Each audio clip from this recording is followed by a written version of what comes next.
तो अब बात करते हैं अपनी सिक्स्थ मैट्रिक्स की। हम लोगों ने लास्ट वीडियो में अपनी 5 मैट्रिक्स कवर करी थी, तो नल मैट्रिक्स थी हमारी लास्ट मैट्रिक्स जो थी। अब हमारी मैट्रिक्स है जो कि है अपर ट्रायंगुलर मैट्रिक्स। तो नाम से ही कुछ समझ आ रहा है कि अपर में कुछ ट्रायंगल बन रहा हो। तो अभी जब बात करेंगे हम लोग, मैंने बताया था स्क्वायर मैट्रिक्स पे ही बात करेंगे। तो अपर ट्रायंगुलर मैट्रिक्स क्या होती है? A square matrix in which lower off diagonal elements are zero. तो जिसमें आपके डायगोनल एलिमेंट्स से नीचे वाले जो एलिमेंट्स हैं जितने भी ऑफ डायगोनल, मैंने बताया था पहले स्क्वायर मैट्रिक्स लेते हैं। तो एक पहले मैं 2x2 से स्टार्ट करती हूँ। तो डायगोनल एलिमेंट्स होंगे यहाँ और यहाँ, ठीक है। तो ऑफ डायगोनल एलिमेंट कौन सा हुआ? डायगोनल वाली के नीचे वाला। तो मतलब वो ये कह रहा है कि ये जो of diagonal, lower off diagonal है वो जीरो हो, बाकी ये जो होते रहे उससे उन्हें कोई फर्क नहीं पड़ रहा। बस मेन है कि जो लोअर ऑफ डायगोनल है वो अगर जीरो हो जाए तो बाकी जो बची हुई वो उसको हम ऐसे बोलते हैं कि वो एक अपर ट्रायंगुलर मैट्रिक्स बची। तो ये मैंने बताया था 2x2 का। तो ये तो मैंने ऐसे जीरो लिख दिया। इसका एग्जाम्पल ले लेते हैं। तो 1 0 1 2 0 0, ये एक अपर ट्रायंगुलर मैट्रिक्स है। मैंने कहा ना कि हमारा लोअर में जीरो होना चाहिए। तो लोअर में तो सिर्फ एक जीरो यही वाला है। डायगोनल पे कुछ भी हो हमें कोई फर्क नहीं पड़ रहा है, चाहे जीरो हो चाहे नॉन जीरो। पर अपर में जो होना चाहिए ऑफ डायगोनल के ऊपर वाला वो एक नॉन जीरो होना चाहिए। तो कभी कभी हमें ऐसे नहीं दे रखा होता, कभी कभी इस तरह से नोटेशन में दे रखा होता। तो नोटेशन क्या यूज करी इसने कि जब भी आई हमारा डिनोट करता है रो को और जे डिनोट करता है कॉलम को, ठीक है। तो जैसे कि फर्स्ट रो का और फर्स्ट कॉलम का एलिमेंट इज A11, ठीक है। अब A21 क्या हो जाएगा? I मतलब 2 है और आपका J 1 है। तो इसमें आपका देख रहे हो कि I आपका ग्रेटर देन J है, ठीक है। तो जब I ग्रेटर देन J हो रहा है तब आपका जीरो बन रहा है, वो ये कह रहा है। और जब I less than equal to J है तो कुछ भी AIJ आए वो हमें उससे कोई फर्क नहीं पड़ रहा, बस I ग्रेटर देन J पे जीरो आना चाहिए। तो एक मैट्रिक्स देती हूँ मैं। अभी मैंने 2x2 से स्टार्ट किया है और स्क्वायर मैट्रिक्स है तो हम 3x3 के ले लेते हैं। तो ये एक मैट्रिक्स ली मैंने।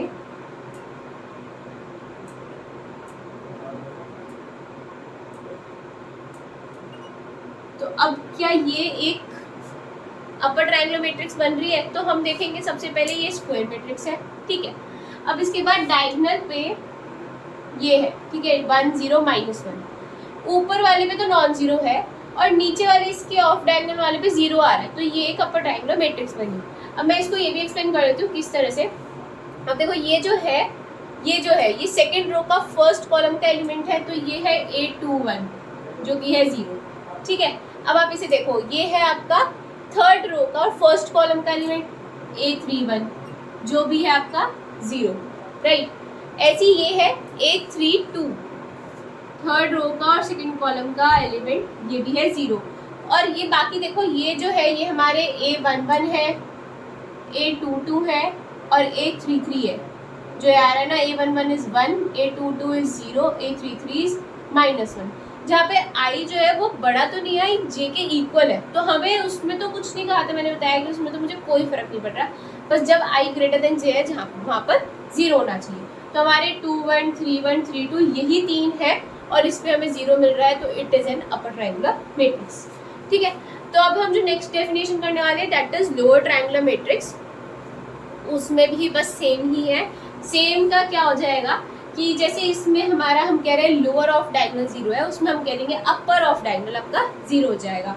और उसकी नोटेशन बस इस तरह से रिप्लेस हो जाएगी, जब जब I आपका लेस देन J है तब जीरो और I greater than equals to J पे वो AIJ कुछ भी ले सकता है अपने हिसाब से। मैट्रिक्स जीरो हो चाहे नॉन जीरो हो, कुछ भी हो, मतलब अगर आपको मैट्रिक्स दे रखी हो और आपको आइडेंटिफाई करना हो तो यही चीज़ है कि आपका ग्रेटर देन J पे जीरो होना चाहिए, less than equal to J पे वो कुछ भी, बस मेन है ग्रेटर देन J पे जीरो होना चाहिए, तब आपका अपर ट्रायंगुलर मैट्रिक्स बन जाता है, ठीक है। तो हम अब नेक्स्ट डेफिनेशन लिखेंगे अपनी लोअर ट्रायंगुलर मैट्रिक्स की।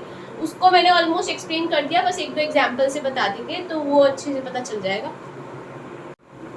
तो नेक्स्ट मैट्रिक्स है आपके लोअर ट्रायंगुलर मैट्रिक्स। तो ऐसी स्क्वायर मैट्रिक्स जिसके अपर ऑफ डायगोनल एलिमेंट जीरो हो वो होती है आपकी लोअर ट्रायंगुलर मैट्रिक्स, ठीक है। तो जैसे कि हमने बता दी ये एक लोअर ट्रायंगुलर मैट्रिक्स है।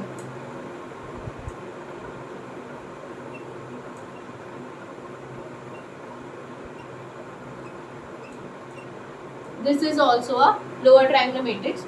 आप देख लो, ये तो आपका A11 A22 A33 है, ठीक है, तो ये तो ग्रेटर देन इक्वल टू वाले में आ जाएंगे। अब यहाँ हमने देखा था जहाँ पर I बड़ा था, तो यहाँ पर तो आपके नॉर्मल नॉन जीरो एलिमेंट है, जीरो भी हो सकता है बट नॉन जीरो ही होएगी तो ज़्यादातर। मेन है कि यहाँ नॉन जीरो जीरो हो उससे फर्क नहीं पड़ता, यहाँ जो होना चाहिए वो जीरो और नॉन जीरो से फर्क पड़ता है, उसी से आपकी ये ट्रायंगुलर मैट्रिक्स डिफाइन होती है, ठीक है।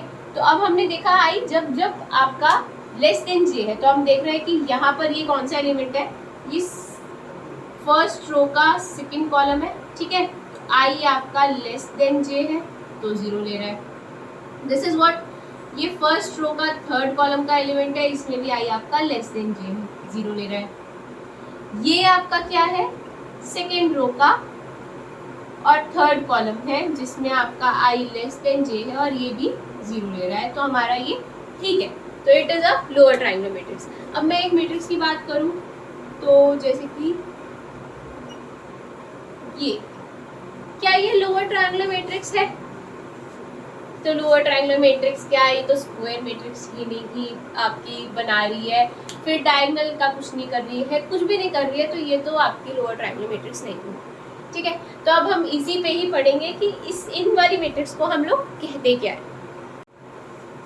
तो अब बात करते हैं अपनी कॉलम मैट्रिक्स की। तो नाम से पता चल रहा है वैसे तो कॉलम मैट्रिक्स कह रहा है, सिर्फ कॉलम मैट्रिक्स, रो की मैट्रिक्स तो होती है इसमें कॉलम और रो दोनों को, इसमें क्या कह रहा है, कॉलम स्पेसिफिकली कॉलम बोल रहा है, ठीक है। तो ऐसी कौन सी ऐसी मैट्रिक्स, स्क्वायर वेयर की बात नहीं कर रहे हम, सिर्फ कह रहे हैं ऐसी मैट्रिक्स जिसमें एक कॉलम हो और कितनी भी रोज हो, वो आपकी मैट्रिक्स होती है कॉलम मैट्रिक्स, ठीक है।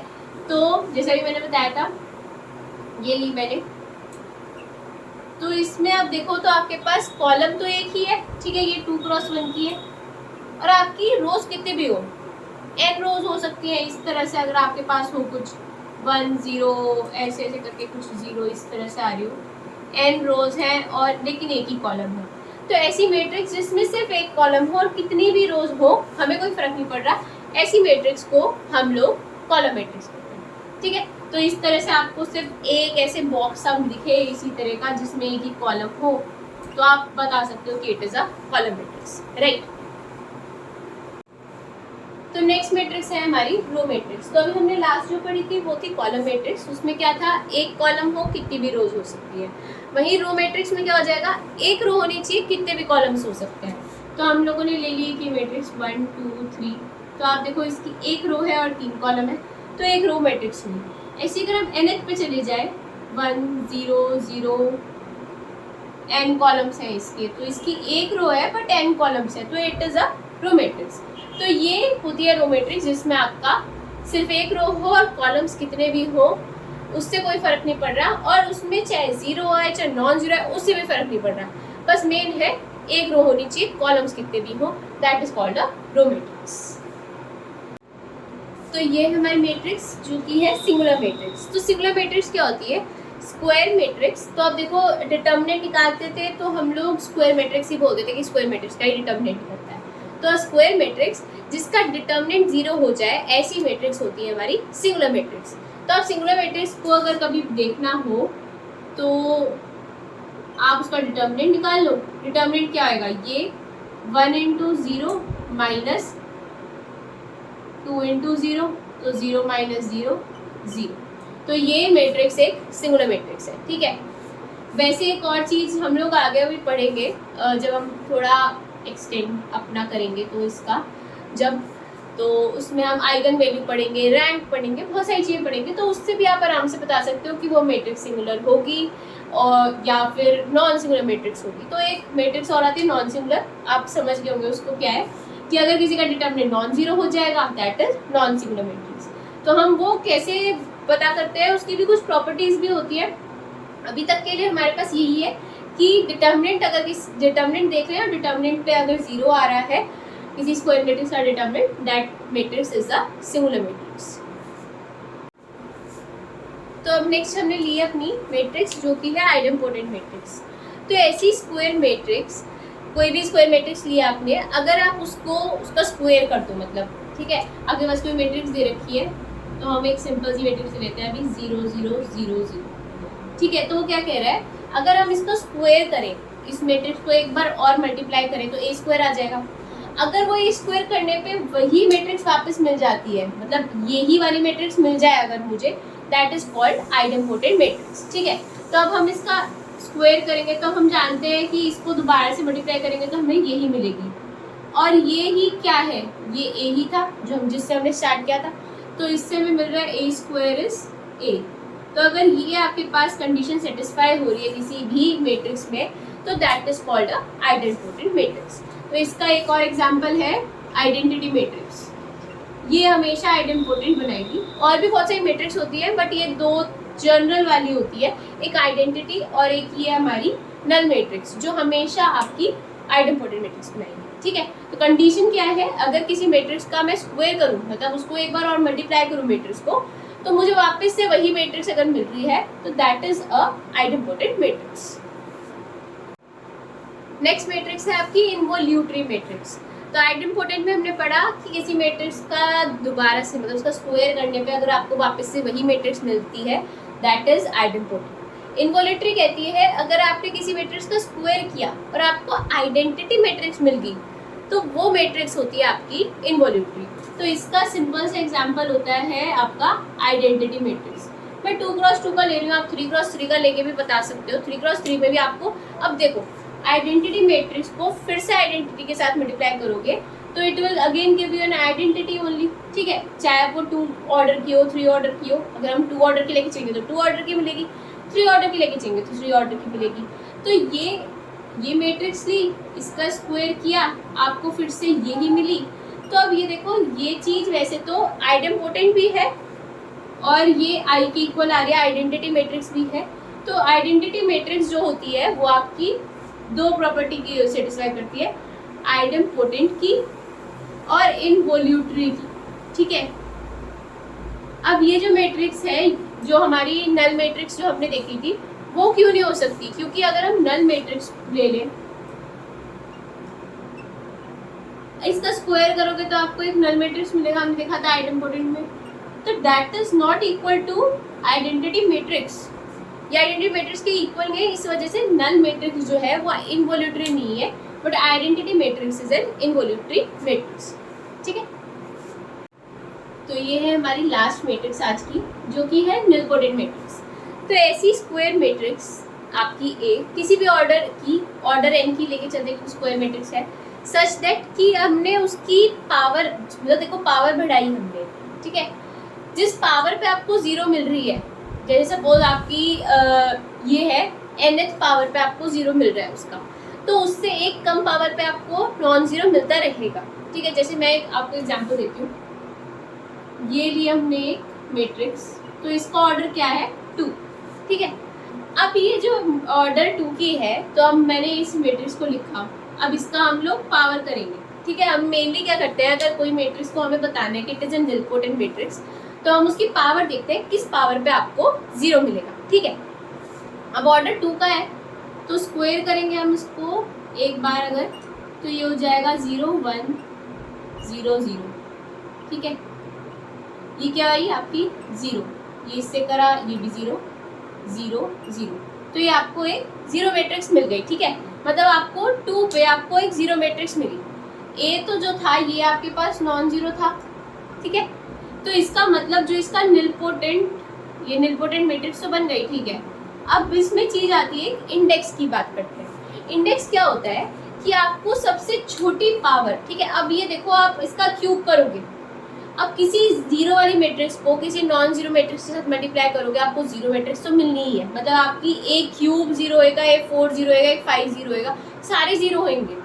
पर उसने क्या है, निलपोटेंट क्या है कि आपको सबसे छोटा जिस छोटे वैल्यू या छोटी नंबर या जिस पावर पे आपको 0 मिल रही है, दैट इज कॉल्ड निलपोटेंसी इंडेक्स। तो इस मैट्रिक्स का निलपोटेंसी इंडेक्स जो हुआ वो 2 हुआ।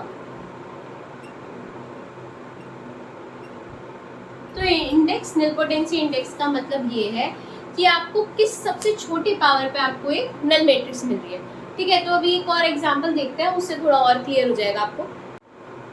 तो ये लिए हमने मैट्रिक्स। तो सबसे पहले देखो ये नॉन जीरो मैट्रिक्स है, ठीक है। तो अब हमें देखना है कब जाके जीरो हो रही है। तो हमने ए स्क्वायर किया, ए स्क्वायर मतलब 0 0 1 0 0 0 0 0 0 0 0 1 0 0 0 0 0, ठीक है। तो ये आपका बना 0 0 और ये 0 0 0 0 0 0 0 करके देख लेना आप चाहे, ये आपके पास आएगा, ठीक है। तो आपको एक नल मैट्रिक्स मिल रही है। अब ये देखो इसका ऑर्डर क्या था मैट्रिक्स का 3, ठीक है, पर आपको 2 पे मिल रही है। अब जो 3 होएगा उस पे तो आपको जरूर 0 तो जरूर मिलेगी, बट आपको सबसे छोटी किस पे मिल रही है, वो आपको 2 पे मिल रही है। तो इसका जो इंडेक्स हुआ, इंडेक्स ऑफ दिस मैट्रिक्स अगर आप लिखोगे तो होएगा 2, ठीक है। तो इंडेक्स कुछ नहीं है, इंडेक्स वो वैल्यू है जिसपे आपको एक मैट्रिक्स नल मैट्रिक्स मिल रही है, ऐसी छोटी पावर जिसपे आपको एक मैट्रिक्स नल मैट्रिक्स मिल रही है, ठीक है। और अब देखो इससे छोटी, इसमें क्या लिखा है 0 आए, n पे तो 0 आए, n-1 पे नॉन जीरो रहे, तो 2 पे तो 0 आ रही है, पर 2-1 मतलब कि 1 पे मतलब सिंगल ए पे वो नॉन जीरो है। तो ठीक है, ये भी चीज़ सेटिस्फाई कर रही है। और आगे जाके देखो 3 ऑर्डर की है तो 3 पे जाएगी ये जरूर, ए क्यूब भी निकालेंगे तो 0 आएगा ही। 4 तक जाएंगे नहीं, जब ऑर्डर ही n है तो हम n तक ही देखेंगे। अब n से किसी कम वैल्यू पे मिलेगी, दैट इज द इंडेक्स। अगर आपको सपोज इस पे भी नहीं मिलती, जाके अब एक आप A3 चेक करते तो A3 पे 0 मिलती तो उसका इंडेक्स 3 हो जाता। That is the only thing कि हमें सिर्फ ये देखना है कि आपको सबसे छोटी वैल्यू पे आपको नल मैट्रिक्स मिल रही है, दैट इज द इंडेक्स। और निलपोटेंट मैट्रिक्स क्या है, ऐसी मैट्रिक्स जो आपकी किसी भी पावर करने पे 0 हो जाए, पूरी नल मैट्रिक्स बन जाए, वो उस मैट्रिक्स को आप निलपोटेंट मैट्रिक्स कहते हैं।